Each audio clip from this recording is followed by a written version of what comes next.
I'm Steve Green. I'm a consultant in trauma and orthopaedic surgery. I've worked in Sunderland Royal for 25 years. I was here as a junior doctor and as a registrar, and the last 14 years as a consultant. I was a medical student at Newcastle, and I've trained both in South Tyneside and in Sunderland. As part of this process, we're constantly asking ourselves, why do we need to change? And it's certainly true that the teams in both Sunderland and South Tyneside provide high quality care, but we've got a plan for the future. The three big challenges we face are about keeping pace with developments and advances in technology. The large majority of planned surgical care is now delivered as a day case or as part of an enhanced recovery programme. It's much better for patients to spend less time in hospital. It's much more productive for a healthcare system, and it delivers far better results. Part of our planning in this process is about how we can develop the best day case surgery and enhanced recovery programs that will provide the highest quality care in the most sustainable fashion for our patients in the region. The second challenge we face is about planning for the expected increase in demand in surgical services.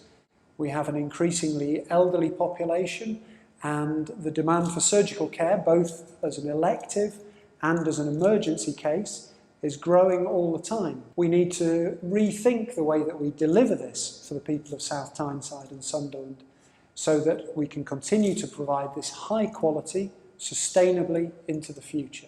The third and probably biggest challenge that we face is about workforce planning. Recruitment and retention of high quality staff, both doctors, nurses and allied health professionals, is becoming increasingly challenging, particularly in terms of provision of emergency surgical on-call rotas. Our ambition in the future, and this is what this whole project is really aimed at, is working together so that we can create larger clinical, nursing and therapy teams. This will give us some resilience in workforce planning and help us improve and build care around patient needs right across South Tyneside and Sunderland. Thinking about the future, I feel very optimistic. I think it's quite an exciting opportunity to work together with the clinical teams from South Tyneside and Sunderland to create an improved pathway of care, to create higher quality and sustainable services for the future. There will always be hospitals in South Tyneside and Sunderland. There's no intention to close hospitals. This is about improving services, bringing specialist services closer to local communities.